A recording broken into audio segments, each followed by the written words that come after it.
Hello students, welcome. Today we are going to read last topic of this chapter, that is Gauss theorem. तो Gauss theorem पढ़ने से पहले कुछ चीजें जो कि हम उसमें यूज होने वाली हम पढ़ने वाले हैं। सबसे पहले area. Area is a scalar quantity. Everyone is know, everyone knowing that area is a scalar quantity. But why we are calling it area vector? मैंने पहले भी बताया कई बार जब हमने कूलॉम्स लॉ को वेक्टर फॉर्म में कन्वर्ट किया था तो हमने वहां पढ़ा था कि हम कैसे किसी स्केलर को मतलब कोई भी क्वांटिटी के साथ डायरेक्शन नहीं दिया होता है कैसे हम उसको कनेक्ट कन्वर्ट कर सकते हैं वेक्टर में। So if area is given A and a direction vector is multiplied with the area, then this area will becomes area vector. Simple पहले ये a था एरिया था इसके पास कोई डायरेक्शन नहीं थी। अभी हमने क्या किया इस a के साथ मल्टीप्लाई कर दिया डायरेक्शन वेक्टर और डायरेक्शन वेक्टर के मल्टीप्लाई करते ही ये हो जाएगा एरिया वेक्टर। तो एरिया वेक्टर का हम यहाँ क्यों यूज करेंगे क्योंकि जैसे ही हम इलेक्ट्रिक फ्लक्स के बारे में रीड करने वाले हैं तो वहां हमें एरिया जो इलेक्ट्रिक फ्लक्स होता है अभी आगे बताने वाला हूं मैं जो इलेक्ट्रिक फ्लक्स होता है वो इलेक्ट्रिक फील्ड और सरफेस एरिया का डॉट प्रोडक्ट होता है। ठीक है अब डॉट प्रोडक्ट है तो वेक्टर क्वांटिटी का होना बनता है। अब जब यहाँ वेक्टर क्वांटिटी है तो इसका मतलब हमें एरिया को वेक्टर में कन्वर्ट करना पड़ेगा। अगर किसी भी क्वांटिटी में अगर आप डायरेक्शन वेक्टर के मल्टीप्लाई कर देते हैं किसी भी स्केलर क्वांटिटी में तो वो क्या बन जाता है वेक्टर क्वांटिटी कन्वर्ट हो जाता है। ठीक है तो अब इसकी डायरेक्शन क्या होगी मान लिया ये जो बोर्ड है इसका एरिया ए था इसके एरिया वेक्टर की जो डायरेक्शन होगी ना वो हमेशा आउटवर्ड होगी। किसी भी बॉडी के एरिया वेक्टर की जो डायरेक्शन होगी वो हमेशा बॉडी से आउटवर्ड डायरेक्शन में होगी परपेंडिकुलरली आउटवर्ड डायरेक्शन में। ये फैक्ट है इसको नोट कर लेना otherwise applications of Gauss theorem में बहुत प्रॉब्लम आने वाली है। तो area vector I think clear हो गया होगा। if area is multiplied with the direction vector then we will get the area vector। ठीक है और डायरेक्शन क्या होगी the direction of area vector will always be perpendicularly outward from the surface. जैसे कि मैं एक एग्जांपल ले रहा हूं मेरे पास ये था सिलेंडर है। ठीक है सिलेंडर के इस सरफेस का एरिया वेक्टर ये हो जाएगा। इस सरफेस के लिए क्या होगा एरिया वेक्टर सिलेंडर का मान लिया ये हमारे पास सिलेंडर है इसके इस सरफेस का एरिया वेक्टर ये हो जाएगा इस तरफ। इस सरफेस का जो हमारा ऊपर वाला सरफेस है इस सरफेस का एरिया वेक्टर अपर डायरेक्शन में होगा। ये अगर सरफेस है तो इससे 90 डिग्री एंगल बना रहा होगा क्या एरिया वेक्टर। इस सरफेस का अगर ये सरफेस है तो इससे क्या 90 डिग्री एंगल बना रहा होगा क्या area vector. So that's why it will be used in applications of Gauss theorem. इसके बिना हम गॉस थ्योरम की एप्लीकेशन को कैच नहीं कर पाएंगे। ठीक है जो मेन पॉइंट्स है उसमें वो हम ग्रेस्प नहीं कर पाएंगे। So next topic is electric flux. According to NCERT, that topic will be just after the electric field lines. But I am going to discuss this topic here because this electric flux topic have much more importance in Gauss theorem। अगर हम वहां पढ़ते समझ में आ जाता कोई problem नहीं है लेकिन क्या इसको यहाँ क्यों कंक्लूड किया गया है क्योंकि इलेक्ट्रिक फ्लक्स पर ही तो गॉस थ्योरम डिपेंड करता है। इलेक्ट्रिक फ्लक्स का मतलब होगा number of electric field lines passes through पर unit area passes through per unit area of a body। मान लिया ये इलेक्ट्रिक फील्ड लाइंस जा रहे हैं हमने इनके रास्ते में एक कोई सीट रखी। ठीक है तो इस सीट से कितने number of electric field lines pass हो रही हैं per unit time per unit area वो क्या होगी इलेक्ट्रिक फ्लक्स होगी। Maximum the number of line passes through the body maximum the electric flux minimum the number of electric field line passes through the body minimum the electric flux and this electric flux will always depend on the angle between E vector and A vector। A vector को हम यहाँ S vector भी लिख सकते हैं। S vector का भी मतलब क्या हो जाएगा सरफेस एरिया हो जाएगा। तो अब इसके बारे में डिस्कस करने से पहले थोड़ा सा डिस्कस करते हैं कि व्हाट इज इलेक्ट्रिक फ्लक्स। जब इसको कंक्लूड किया गया तो इलेक्ट्रिक फ्लक्स को फाई ई से नोटेट किया जाता है। फाई ई मतलब इलेक्ट्रिक फ्लक्स। अब electric flux is equals to कितना हो जाएगा, ये हो जाएगा ई डॉट डेल्टा एस। अभी इसको डिफरेंशियल टर्म में नहीं लिख रहा हूं मैं, डेल्टा एस वेक्टर। ठीक है, ये कंक्लूजन कहां से आई, इसके लिए मैं एक छोटी सी एक्टिविटी दिखा रहा हूं। मान लिया ये एक शीट थी, इस शीट में हमें देखना है कि कितने number of electric field lines pass हो रही हैं और क्या वो number of electric field lines depend करेगा इसके एंगल पर। मान लिया इलेक्ट्रिक फील्ड लाइंस बोर्ड की तरफ से इस डायरेक्शन में जा रही है, ठीक है, बोर्ड की तरफ से इस डायरेक्शन में इलेक्ट्रिक फील्ड लाइंस थी। अभी क्या है, ये इलेक्ट्रिक फील्ड लाइंस के परपेंडिकुलर है, ये क्या होगा, इलेक्ट्रिक फील्ड लाइंस के परपेंडिकुलर है इसकी वैल्यू। और एरिया वेक्टर की वैल्यू क्या होगी, एरिया वेक्टर की वैल्यू उसी डायरेक्शन में होगी जिस डायरेक्शन में इलेक्ट्रिक फील्ड होगा। वो कैसे, क्योंकि एरिया वेक्टर की जो वैल्यू है वो ये आएगी और इलेक्ट्रिक फील्ड की डायरेक्शन भी यही है। तो अब कंडीशन क्या है, अगर मैं इसका एंगल चेंज कर रहा हूं, एंगल चेंज करने पर मान लिया मैंने इसका एंगल कितना कर दिया, ये कर दिया, अब क्या होगा, इलेक्ट्रिक फील्ड लाइंस इस तरफ जा रही है और एरिया वेक्टर डाउनवर्ड डायरेक्शन में, दोनों के बीच एंगल कितना हो गया 90 डिग्री। क्या इस कंडीशन में maximum number of electric field lines pass होंगी, या इस कंडीशन में, इस कंडीशन में इस बॉडी में maximum number of electric field lines pass होगी, ना कि इस कंडीशन में। इस कंडीशन में वैल्यू आएगी जीरो। इसलिए अगर इलेक्ट्रिक फील्ड लाइंस और एरिया के बीच एंगल 90 डिग्री है तो वैल्यू आ रही है जीरो।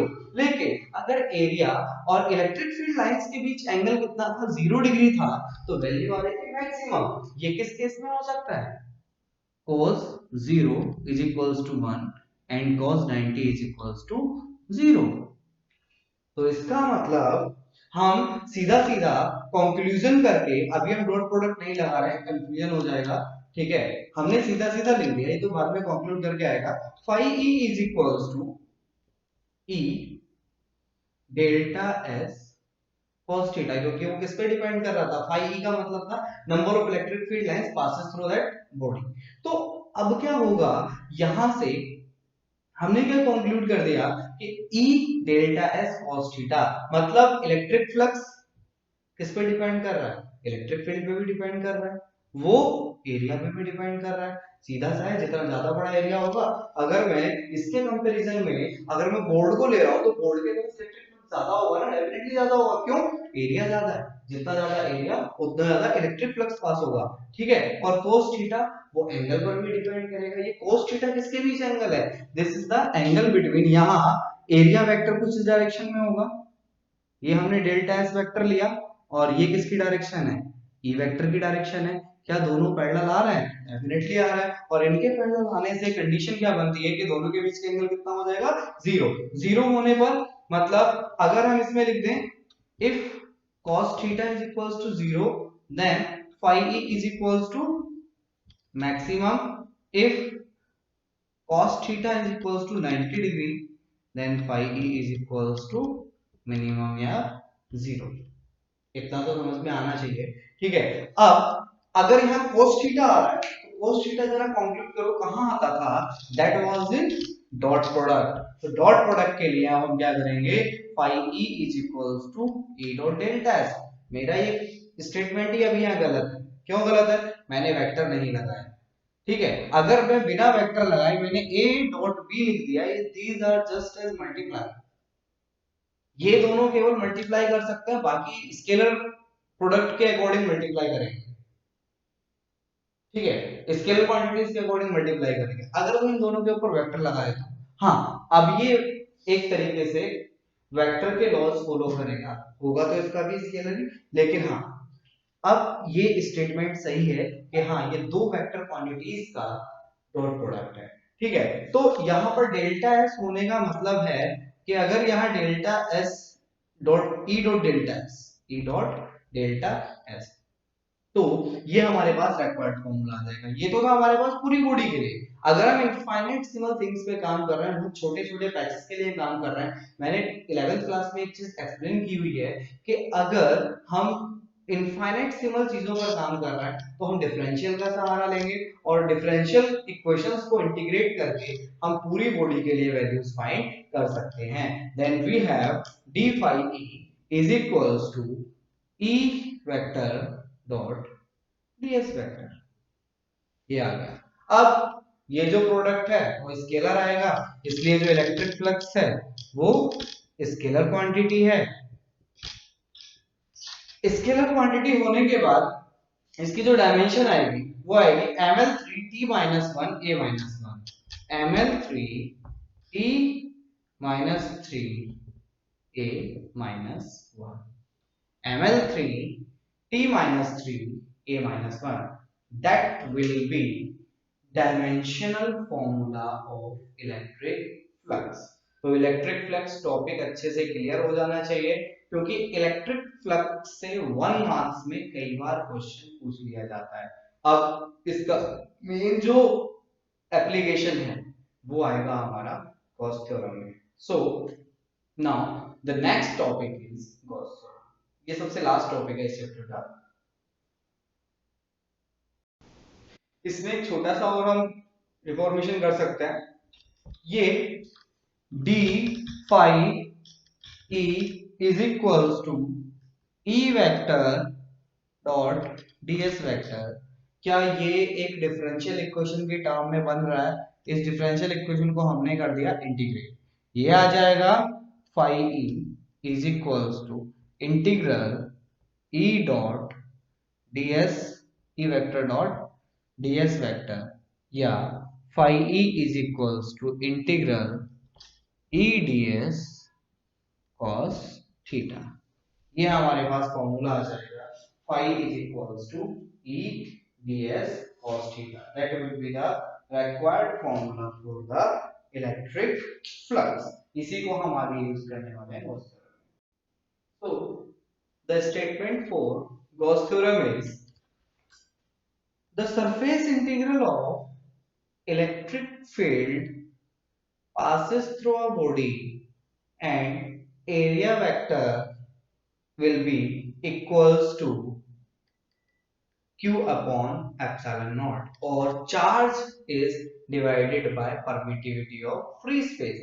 या फिर हम ये भी कह सकते हैं total electric flux passes through a body will be equals to 1 upon epsilon naught times the charge। मतलब जो total electric flux पास हो रहा है बॉडी का यहां से वो कितना होगा, वो 1 अपॉन एप्सिलॉन नॉट टाइम्स होगा किसके, जो टोटल चार्ज बॉडी पर होगा। ठीक है, तो अब अगर हम यहाँ पर स्टेटमेंट के अकॉर्डिंग देखें तो phi e is equals to हमने अभी पहले इलेक्ट्रिक फ्लक्स में प्रूव किया है क्या, e डॉट ds वेक्टर या e ds cos थीटा। तो इसको हमें किसके इक्वल प्रूव करना है, q अपॉन एप्सिलॉन नॉट के इक्वल प्रूव करना है। That will be our task. तो अब हम, ये तो था स्टेटमेंट, स्टेटमेंट के बाद कभी भी आएगा तो क्या लिखा हुआ आएगा state and proof Gauss theorem. Gauss theorem is very most important part of this chapter. एक 5 मार्क्स का क्वेश्चन गॉस थ्योरम के पार्ट से आ जाता है जिसमें 2 या 3 मार्क्स का न्यूमेरिकल थ्योरी पार्ट होगा और 2 मार्क्स का न्यूमेरिकल पार्ट होगा। इसकी कोई ना कोई एप्लीकेशन डेफिनेटली हर साल आती है बोर्ड एग्जाम में, तो वही अभी हम आगे डिस्कस करेंगे। पहले अभी हम proof of Gauss theorem discuss करने वाले हैं। तो इसका प्रूफ करने के लिए हम क्या करते हैं, हमने कोई भी आइसोलेटेड चार्ज लिया, ठीक है, उस चार्ज पर मतलब क्या प्लस, मतलब जो भी कोई भी बॉडी थी उस पर क्या था, प्लस क्यू चार्ज था। उसके चारों तरफ हमने एक गॉसियन सरफेस ड्रॉ कर दिया। गॉसियन सरफेस आप क्या करते हैं, सिमेट्रिकल सरफेस ड्रॉ करते हैं जिससे सभी पॉइंट से चार्जेस से कोई भी पॉइंट गॉसियन सरफेस पर लो तो वो हमेशा इक्वल डिस्टेंस पर हो। तो अगर कोई हमारे पास सिंगल एक पॉइंट है तो इसके चारों तरफ एक गॉसियन सरफेस जो एक सिमेट्रिकल सरफेस होगा वो एक स्फीयर ही हो सकता है। ठीक है, तो हमें गॉसियन सरफेस ड्रॉ करना जरूरी होता है। ठीक है, गॉसियन सरफेस ड्रॉ करके ही हम इलेक्ट्रिक फील्ड्स वगैरह फाइंड कर पाते हैं किसी भी बॉडी के चारों तरफ। ठीक, तो अब क्या हुआ कि हमने प्लस क्यू चार्ज लिया, प्लस क्यू चार्ज लेने के बाद हमने यहां से r डिस्टेंस लेकर के हमने एक स्फीयर बना दिया जो कि क्या है, गॉसियन सरफेस है। इससे p पॉइंट पर हमने एक क्या पॉइंट लिया जहां पर हमें इलेक्ट्रिक फील्ड इंटेंसिटी बताना है कितना होगा। तो अगर हम कूलॉम्स लॉ के अकॉर्डिंग देखें, by the help of Coulomb's law, the electric field intensity at this point will be given E is equals to 1 upon 4 pi epsilon naught Q upon R square. इतना हो जाएगा हमारे पास, ठीक है, ये आ जाएगा 1 upon 4 pi epsilon naught Q upon R square, ठीक है। अब इसी को अगर वेक्टर फॉर्म में लिखना होता तो हम यहाँ वेक्टर लगा देते, यहाँ आर कैप लिख देते, लेकिन हमें वेक्टर की जरूरत पड़ेगी नहीं। क्यों? क्योंकि E dot ds is equals to क्या, ds cos थीटा में कन्वर्ट कर दिया ना, ठीक है। तो ये आ गया हमारे पास, कितना आ गया, E is equals to 1 upon 4 pi epsilon naught q upon r square. इस चार्ज की वजह से इस पॉइंट पर इलेक्ट्रिक फील्ड निकल करके आ गया, कितना आएगा। उसके बाद अगर हम आगे देखें, phi e is equals to हमारे पास फॉर्मूला है E dot ds vector. Now if we will solve this formula then we will get surface integral of E ds cos theta. इसके बाद हम सीधा इसमें वैल्यू पुट कर देंगे, phi e is equals to surface integral का मतलब अभी मैं समझाऊंगा जब इसको हम रिजॉल्व करेंगे, अभी अगर मैंने एक्सप्लेन किया समझ नहीं आएगा, ठीक है। तो ये क्या हुआ, surface integral surface integral E की वैल्यू कितनी है, 1 upon 4 pi epsilon naught Q upon R square. ये क्या हो जाएगी हमारे पास, E की वैल्यू हो गई 1 upon 4 pi epsilon naught Q upon R square into ds, यहाँ क्या आ जाएगा cos 0। cos 0 क्यों, क्योंकि इस पॉइंट पर हमने छोटा सा पैच लिया है जिसकी वजह से हम इलेक्ट्रिक फ्लक्स निकाल रहे हैं, बाद में इंटीग्रल करके हमने इंटीग्रल लिखा हुआ है, अगर हमें डिफरेंशियल इक्वेशन लगाएंगे उसके बाद फिर इंटीग्रल करेंगे तो हमारे पास पूरे पैच से मतलब इस स्फीयर से कितना इलेक्ट्रिक फ्लक्स पास आउट हो रहा है उसकी वैल्यू हम फाइंड कर सकते हैं, ठीक है। अभी डिफरेंस भी हम बताएंगे कूलॉम्स लॉ, और इसमें क्या डिफरेंस होता है कि हम यूनिफॉर्मली चार्ज डिस्ट्रीब्यूटेड बॉडीज के लिए कूलॉम्स लॉ क्यों अप्लाई नहीं कर पाते हैं, वो सब डिस्कस होगा अभी। तो इसमें क्या हुआ कि इस पॉइंट से जो एरिया वेक्टर होगा, एरिया वेक्टर की प्रॉपर्टी क्या बताएगी कि किसी भी सरफेस से परपेंडिकुलरली आउटवर्ड होता है, तो एरिया वेक्टर की डायरेक्शन और इलेक्ट्रिक फील्ड की डायरेक्शन दोनों सेम है। अगर दो वेक्टर सेम डायरेक्शन में होते हैं तो हमारे पास क्या मिल जाता है, एंगल 0, और cos 0 की वैल्यू कितनी होगी, दैट विल बी 1। तो phi e is equals to 1 upon 4 pi epsilon naught Q upon r square। ये ds है जो कि सरफेस एरिया है, तो ये केवल सरफेस एरिया के लिए काम करेगा, बाकी सब इसके लिए कांस्टेंट की तरह बिहेव करेंगे। वेरिएबल केवल क्या है, यहाँ सरफेस एरिया है, ये भी हम 11th में पढ़ चुके हैं। ये आ जाएगा हमारे पास यहाँ Q अपॉन आर स्क्वायर, तो ये आ जाएगा सरफेस इंटीग्रल ds। अगर कहीं पर भी सरफेस इंटीग्रल ds आ गया है, ये क्लोज्ड इंटीग्रल, इसका मतलब क्लोज इंटीग्रल है, जो इस राउंड बना हुआ है इसका मतलब क्लोज इंटीग्रल है। क्लोज इंटीग्रल का मतलब होगा अगर अंदर ds है तो surface area of that solid body. अगर मेरे पास यहाँ सिलेंडर होता, सिलेंडर का इंटीग्रल ds आता, सिलेंडर के लिए इंटीग्रल ds क्या हो जाएगा, surface area of the cylinder, ठीक है। तो सरफेस एरिया कितना हो जाएगा, पाई आर स्क्वायर एच, ठीक। उसके बाद अगर ये dl होता, इंटीग्रल dl होता, तो ये कंप्लीट लेंथ निकल करके आ जाता मेरे लिए किसी भी बॉडी के लिए। अगर ये dv होता, तो किसी अगर ये सिलेंडर के लिए होता तो ये ये 2 पाई आर एच आएगा, सरफेस एरिया जो आएगा वो आएगा 2 पाई आर एच, ठीक है। वो पाई आर स्क्वायर इस वॉल्यूम हो जाएगा। तो dv इज इक्वल्स टू अगर मैं सिलेंडर के लिए ले रहा हूं तो ये कितना आ जाएगा, pi r square h. Pi r square h क्या हो जाएगा, वॉल्यूम के लिए आ जाएगा। तो क्लोज इंटीग्रल का मतलब होता है कि जिस भी फिगर के लिए हम लिख रहे हैं ना, ठीक है, उस फिगर का अगर अंदर dv है तो वॉल्यूम निकल करके आ जाएगा, dl है तो लेंथ निकल करके आ जाएगी, और अगर सरफेस एरिया है तो मतलब पूरी बॉडी का सरफेस एरिया फाइंड करके लिख देंगे। तो इसमें कंफ्यूज होने वाली कोई बात नहीं है, होना भी नहीं चाहिए इसमें कंफ्यूज। तो आगे अब क्या डिस्कस करेंगे हम, ds की जगह हम क्या लिख देंगे, phi is equals to 1 upon 4 pi epsilon naught q upon r square into surface area of sphere, क्योंकि हमने कोसेल सरफेस क्या लिया था, स्फेयर लिया था ना, तो स्फेयर का सरफेस एरिया कितना हो जाएगा, 4 पाई आर स्क्वायर। अब एक चीज ध्यान देना, ये 4 पाई आर स्क्वायर है, आर स्क्वायर से आर स्क्वायर कैंसिल हो गया, उसके बाद 4 पाई से 4 पाई कैंसिल हो गया, बचा कितना, हमारा आंसर आ गया phi e is equals to q upon epsilon naught, proof हो गया। तो इस तरीके से हम गॉस थ्योरम का प्रूफ कर देंगे। और हाँ, एक चीज और ध्यान देना, इस स्फीयर के अंदर जितना भी चार्ज होगा इलेक्ट्रिक फ्लक्स के लिए केवल वही रेस्पॉन्सिबल होगा। अगर मान लिया मैंने एक चार्ज 5q यहां रख दिया, तो ये इसकी वजह से इस स्फीयर पर कोई भी इलेक्ट्रिक फ्लक्स नहीं आएगा। इसी के बारे में आगे न्यूमेरिकल डिस्कशन जब होगा तब मैं करूंगा। इस तरह के न्यूमेरिकल कई बार आ जाते हैं कंसेप्ट्स में कि अगर कोई चार्ज इसी स्फीयर के बाहर रखा हुआ है, can it will make any contribution towards the electric flux? No, it will never contribute in the terms of electric flux। ठीक है, तो अगर इलेक्ट्रिक फ्लक्स देखो, इस चार्ज की वजह से जो इलेक्ट्रिक फील्ड जनरेट होगा, जो इलेक्ट्रिक फील्ड लाइन जनरेट होगी वो चारों तरफ जनरेट होगी। इस स्फीयर से जितनी इलेक्ट्रिक फील्ड लाइंस पास होंगी केवल वही, उसी की वजह से टोटल इलेक्ट्रिक फ्लक्स पास हो सकता है। इस जो हमारा ये टॉपिक है गॉस थ्योरम, इसकी वजह से हम कूलॉम लॉ को भी डिफाइन कर सकते हैं। लेकिन अब डिफरेंस क्या है कि कूलॉम्स लॉ और गॉस थ्योरम हम अलग अलग जगह क्यों एक्सप्लेन कर रहे हैं। कूलॉम्स लॉ का मतलब था कि इन दोनों पॉइंट के बीच अगर मेरे पास दो केवल चार्जेस रखे हुए हैं या दो चार्ज बॉडी रखी हुई हैं, केवल इन दोनों के बीच में फोर्स निकाल सकता हूं, या बहुत सारे चार्जेस रखे हुए हैं इन पर फोर्स निकाल सकता हूं सुपरपोजिशन की हेल्प से। लेकिन अगर किसी एक बॉडी पर यूनिफॉर्मली चार्ज डिस्ट्रीब्यूशन है, यूनिफॉर्मली, अब देखो चार्ज डिस्ट्रीब्यूशन में एक बार पहले भी बता चुका हूं, तो इसके बारे में थोड़ा सा डिस्कशन करेंगे। यूनिफॉर्मली चार्ज डिस्ट्रीब्यूशन का मतलब है कि अगर किसी भी बॉडी पर कोई चार्ज यूनिफॉर्मली डिस्ट्रीब्यूट कर दिया जाए।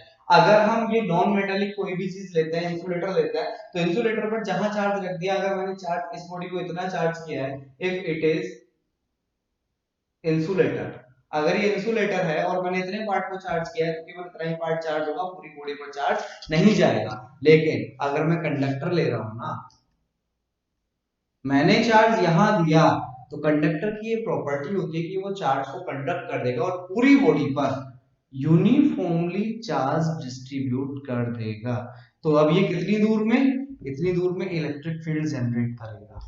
ठीक है, तो अगर कोई भी बॉडी जिसका कुछ सरफेस एरिया है, अगर उसकी वजह से कुछ इलेक्ट्रिक फ्लक्स जनरेट हो रहा है, तो हम कूलॉम्स लॉ से फाइंड नहीं कर सकते। Coulomb's law holds only for the point charges. Point charges का मतलब एक चार्ज यहां रखा हुआ है, इन दोनों के बीच फोर्स, इन दोनों के बीच फोर्स, इन दोनों के बीच फोर्स, इन दोनों की वजह से इलेक्ट्रिक फील्ड, इन दोनों की वजह से इलेक्ट्रिक फील्ड, इन दोनों की वजह से इलेक्ट्रिक फील्ड। तो ये हमारा कॉन्टिन्यूअस डिस्ट्रीब्यूशन पे काम नहीं कर सकता है। Continuous distribution will be of three types, linear, discuss हो चुका है पहले लेक्चर्स में, लीनियर, सरफेस एंड वॉल्यूम।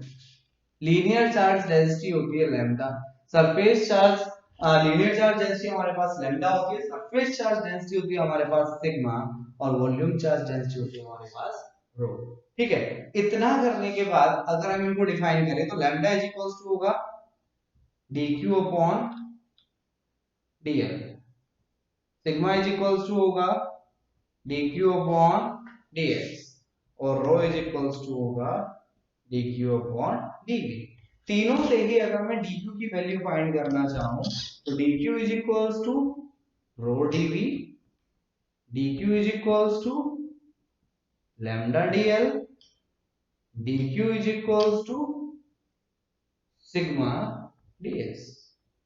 तो हम इसमें दो चीज ज्यादा यूज करने वाले हैं, एक तो dq is equals to lambda dl linear charge density के लिए, और सरफेस चार्ज डेंसिटी के लिए। वॉल्यूम चार्ज डेंसिटी के लिए हम नहीं यूज करेंगे। तो चार्ज डेंसिटी क्लियर हो गई, हो जानी चाहिए अब, और इसमें हम dq को रिप्लेस कर देंगे इन वैल्यूज से। तो ये था कॉन्टिन्यूअस चार्ज डिस्ट्रीब्यूशन, एक बार वैसे पहले भी डिस्कस हो चुका है। तो अब इसके बाद हम डिस्कस करेंगे how can we derive Coulomb's law from Gauss theorem. So here we have the same diagram. One point charge is here plus q, and draw a Gaussian surface around the charge that is in spherical form because it should be symmetrical, and we have taken a small surface area, that is ds, so that the direction of electric field is in outward direction, that is because this is the plus q charge. तो अब जो अगर हमारे पास electric field की direction outward है, तो surface area की भी जो डायरेक्शन है वो आउटवर्ड डायरेक्शन में हो जाएगी। दोनों की डायरेक्शन सेम है तो एंगल जीरो हो जाएगा। तो अगर theta is equals to zero है तो phi E is equals to कितना हो जाएगा, integral surface integral E DS, क्योंकि cos zero is equals to क्या होता है, वन होता है। अब हमारे पास आगे क्या आएगा, phi E is equals to हमने इतना लिख दिया, ठीक है। फाई ई की वैल्यू कितनी होती है, गॉस थ्योरम के अकॉर्डिंग हमने क्या यूज करना है, q upon epsilon not is equals to, E को यहां से बाहर निकाल दो क्योंकि ये किसकी तरह बिहेव करेगा, कांस्टेंट की तरह बिहेव करेगा इस इंटीग्रल के लिए, surface integral ds, value find कर दो, q upon epsilon not is equals to e into, यहां क्या आ जाएगा ds की जगह 4 पाई r स्क्वायर, इसको इधर ले आओ तो कितना हो जाएगा, ये हो जाएगा e is equals to q upon 4 pi epsilon naught r square, या इसको हम लिख सकते हैं e is equals to 1 upon 4 pi epsilon naught q upon r square।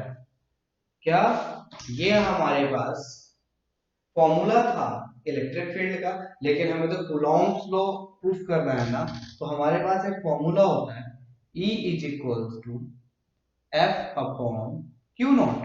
तो F इज इक्वल्स टू कितना हो जाएगा, क्यू नॉट ई हो जाएगा हमारे पास, वैल्यू पुट करो, F is equals to q not E का मतलब कितना हो जाएगा, या इसको अगर मैं ई क्यू नॉट लिखूं कोई प्रॉब्लम नहीं होनी चाहिए। ई की वैल्यू कितनी है, 1 upon 4 pi epsilon naught Q upon R square into Q naught, ठीक है। और ये कितना हो जाएगा, F is equals to 1 upon 4 by epsilon naught Q Q naught over R square. क्या यही था हमारे पास कूलॉम, ठीक है। तो गॉस थ्योरम के अकॉर्डिंग हम गॉस थ्योरम से कूलॉम्स लॉ भी प्रूफ कर सकते हैं।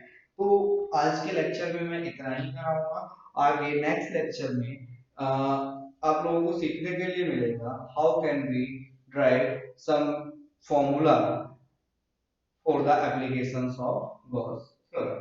गॉस थ्योरम के एप्लीकेशंस नेक्स्ट वीडियो में, तो यहाँ तक के लिए इतना ही है। थैंक्स।